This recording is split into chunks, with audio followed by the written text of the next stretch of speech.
Hey everybody, Nick Espinoza, your chief security fanatic here. And let's do a deep dive here into essentially one aspect of the 2024 US presidential election here. And we're going to be focusing on Facebook. Now, I'm gonna basically lay some ground rules out here, as I always do when I talk about things that kind of brush up on politics. I like to say that cybersecurity is agnostic to politics, but we're not immune from it. And I think it's important to understand that. I do not care who you're going to vote for. I do not care what your political beliefs are. You could be for or against something, it doesn't matter. There are going to be facts on the ground that are going to be negative to either side of the political spectrum. And by virtue of that, it's important, I think, no matter what you believe, and if it's on your side of the spectrum, so be it, to really understand that. And I do think it needs to be addressed, because I think it's important to understand it's not just about who you vote for, it's who you also vote with. And to make sure that you own that and that you have the ability to identify and call that out as you are making your own choices at the ballot box. And again, I do not care who you vote for. And so with that, and just in time for the election, let's dive in to the growing violent extremism that is happening on Facebook.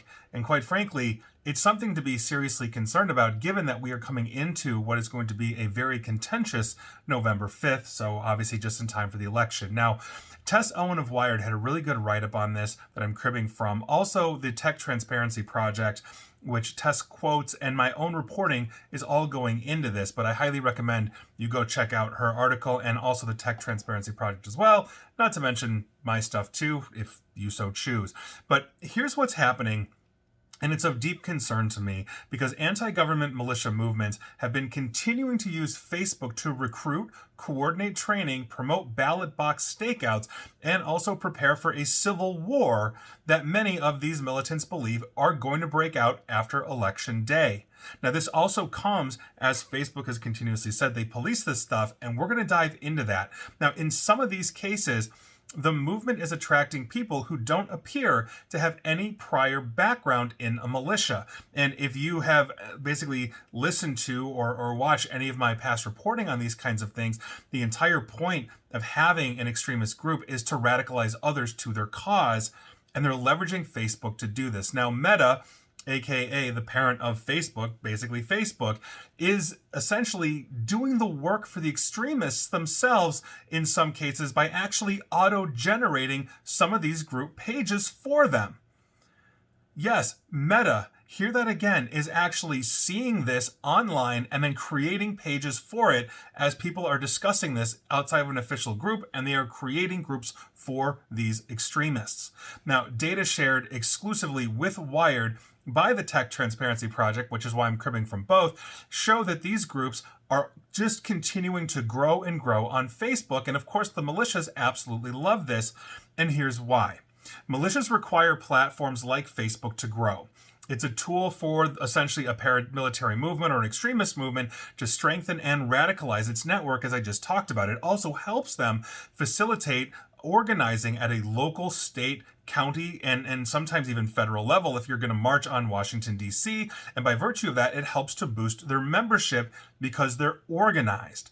Now, the American military, or I should say, paramilitary movement has been much less visible than it was in 2020. And that's in part because militias, largely retreated from view after the January 6th Capitol riot, essentially exposed them to intense public and legal scrutiny, which was intensified by then the prosecution and eventual conviction of dozens of Oath Keepers, that's the extremist militia group, and they were convicted in some cases for sedition and other charges. Now, some of these groups tried to distance themselves from the movement altogether by dropping any language about militia from their websites, opting instead to use more euphemistic names like Civilian Guard or Patriot Group, and on and on and on. But after the dust essentially settled in the aftermath of the Capitol riot, and remember, a lot of people thought that, okay, this was it, in terms of Donald Trump, his political career was over. Now, obviously, he is possibly the next president of the United States.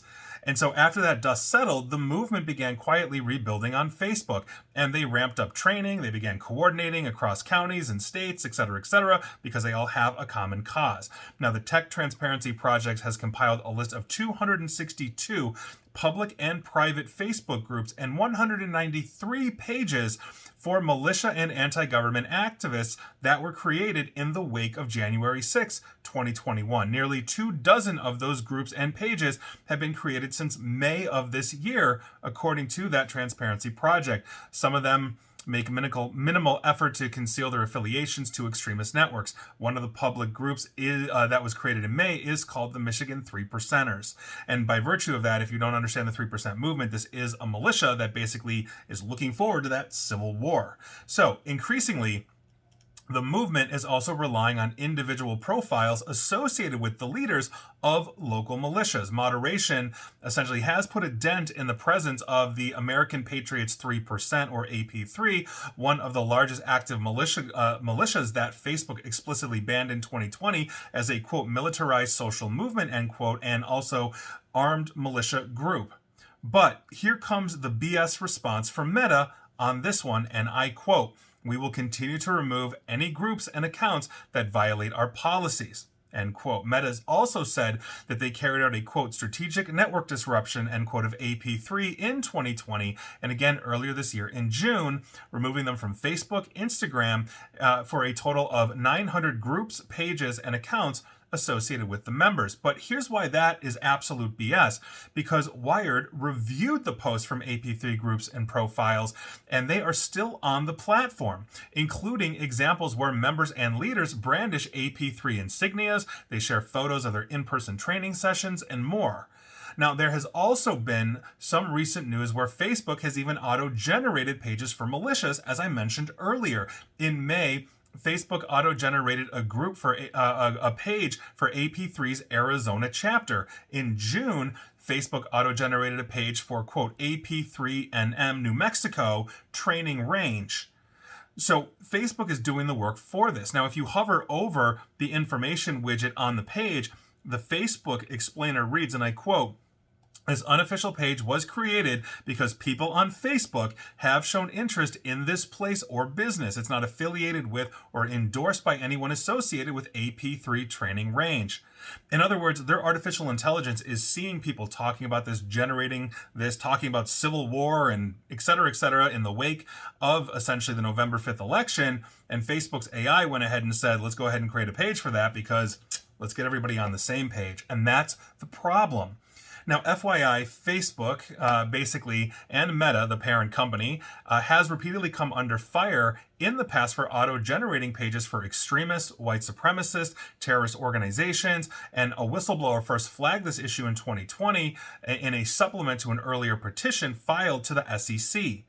And so Katie Paul, the director of the Tech Transparency Project, said, and I quote, "Nearly 4 years after the January 6th attack on the Capitol, Facebook remains a significant recruiting and organizing tool for militias like the AP3, despite creating policies that ban them. How can Meta be trusted to effectively thwart extremists that have a record of engaging in and stoking political violence when it comes when its own systems are creating business pages for them?" End quote. And she's 100% right. And as I mentioned above, we have to dive into this because Facebook is beyond important to extremists. Now, extremist groups need access to mainstream platforms like Facebook to reach and radicalize people. This is going off on a bit of a tangent from what I said earlier. When those groups are banned from larger platforms and relegated to fringe sites, their reach and recruitment opportunities are limited, and therefore their numbers can become stagnant or start dropping.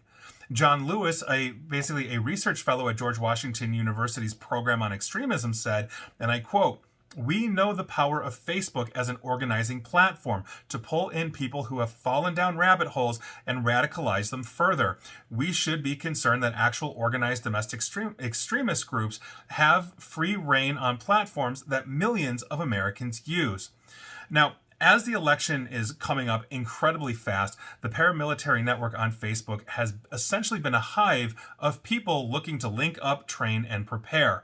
Now, a review by Wired, basically of recent Facebook posts in a number of these militia groups, also suggests that the paramilitary movement lately has been attracting individuals who do not have previous experience being in any kind of militia or paramilitary organization, and they've been rather active. Now, in a post earlier this month in a group for a county level militia in Virginia, a member shared that he and his wife were interested in joining up, asking about more information on how to do this. Also, earlier this month, a member of a militia group in Oklahoma introduced himself as a military veteran and said he was a member of a militia from 2015 to 2017, wants to get back involved again. Quote, "My battle rattle is ready to go at any time." Now, 2 county-level militias in Virginia have created Facebook pages in the past month, which they've essentially used to coordinate their inaugural muster. That's militia speak for essentially a gathering or a meetup in recent weeks. Another local Virginia militia has organized a meeting for 2 days after the election, and their influence is growing, like the Telegram collective that I've reported on earlier. And like them, they are seeping into the mainstream, and this is the issue, because these are politically partisan groups.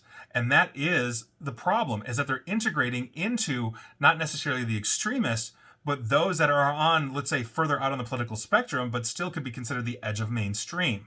So, for example, in one group called the Party of Trump with 171,000 members. Obviously, this is a group that supports the former president and his bid to become the next president. That's not necessarily extremist in and of itself, but this is where they go, because a discussion about ballot drop box monitoring prompted somebody to suggest that Trump supporters should come armed with AR-15s to stand guard at these ballot boxes. That could be tantamount to voter intimidation or even voter suppression, and we shouldn't be doing that. We saw some of that in 2020 in Arizona and some other places, and that's a huge issue. Not to mention the fact in Oregon, the state of Washington and Oregon, we have seen ballot boxes literally set ablaze in the last few days with incendiary devices, thus burning the ballots inside of them. These groups are active and these groups are moving. In another public post called "We Fight for Our Lives," someone urged others to get organized ahead of the election and suggested enlisting bikers and militia into essentially these kinds of groups. In another public group called Save the Flag America, somebody put the stakes of the election in bleak terms, and I quote, "In a matter of days, we will ascertain our financial capacity to procure essential commodities such as grocery and fuel, alternatively face the prospect of engaging in an armed conflict." And more and more and more. And so thank you, Tess Owen, for Wired for that, and obviously the work of the Transparency Project and all of that. But this is essentially what we're talking about. And if you're a longtime listener or follower of mine, you know that one of the things that I talk about regularly as we do it, here at my business, is we do disinformation research. We are seeing ecosystems of demonstrably false information continue to pull in individuals. Now, whether that is coming from a foreign intelligence group, whether that is people, here in the United States that are attempting to basically push people further on the political spectrum, even further into extremism, this is a problem that we are going to see left and right. And again, I do not care what your views are. I do care if you're an extremist. So if you're on the right or you're on the left and you're voting for whomever you're voting for, I understand that. But this is a different animal.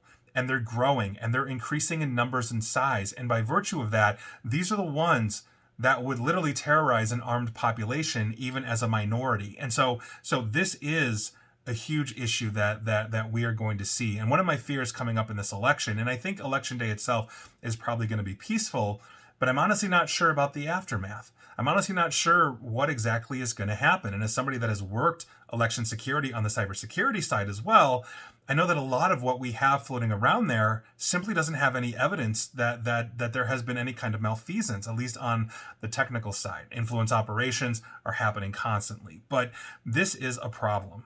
And I'm talking about this because, quite frankly, we need to talk about this so close to an election, because as we're gearing up for this, it's important to understand that basically who we're voting with, who we're voting against, and who we're voting for. And I think it's important to know that. So take that for what it's worth. I'm going to get my usual hate mail on this, but I'm also probably going to hopefully get some accolades. We'll see. But either way, good luck to us all. And just remember, on November 5th, as an American citizen, if you're over 18 and registered to vote, please go vote. Again, cybersecurity is agnostic to politics, but we're not immune from it. And honestly, good luck to us all. And please like, share, follow me here on Facebook and Twitter at NickAESP. And please feel free to subscribe to me at YouTube as well. And as always, stay safe, stay online, and please attempt to stay private. And also, please, please, please go vote securely. Take care.